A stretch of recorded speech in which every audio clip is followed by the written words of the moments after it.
Justice Hema committee report പുറത്തുവിടുന്നതിനെതിരായ ഹർജി ഹൈക്കോടതി ഇന്ന് വീണ്ടും പരിഗണിക്കും. നിലവിൽ ഇടക്കാല സ്റ്റേ ഉത്തരവിന്റെ കാലാവധി ഇന്ന് അവസാനിക്കുകയാണ്.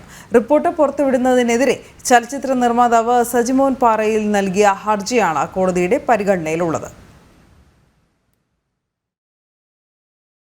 ജസ്റ്റിസ് ഹേമ കമ്മിറ്റി റിപ്പോർട്ട് പുറത്തുവിടുന്നത് തടഞ്ഞുകൊണ്ടുള്ള ഇടക്കാല ഉത്തരവ് ഹൈക്കോടതി ഇന്ന് വരെയാണ് നീട്ടിയിട്ടുള്ളത്. റിപ്പോർട്ട് പുറത്തുവിടുന്നതിനെതിരെ ചലച്ചിത്ര നിർമ്മാതാവ് സജിമോൻ പാറയിൽ നൽകിയ ഹർജിയിൽ ജസ്റ്റിസ് PM മനോജിന്റെ ബെഞ്ച് വിശദമായി വാദം കേൾക്കും.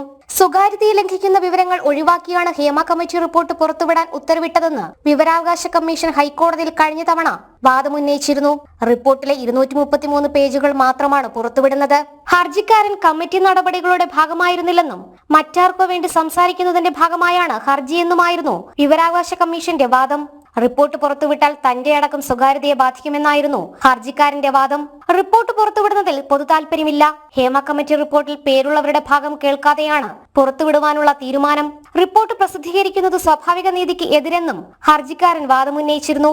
കൂടാതെ ജസ്റ്റിസ് ഹേമ തന്നെ റിപ്പോർട്ട് രഹസ്യമായി സൂക്ഷിക്കണമെന്ന് സർക്കാരിനെ അറിയിച്ചിരുന്നതായും ഹർജിക്കാരൻ കോടതിയിൽ വ്യക്തമാക്കിയിട്ടുണ്ട്.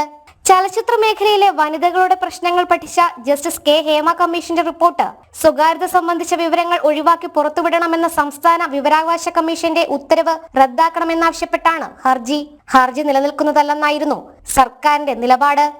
ജനം, കൊച്ചി.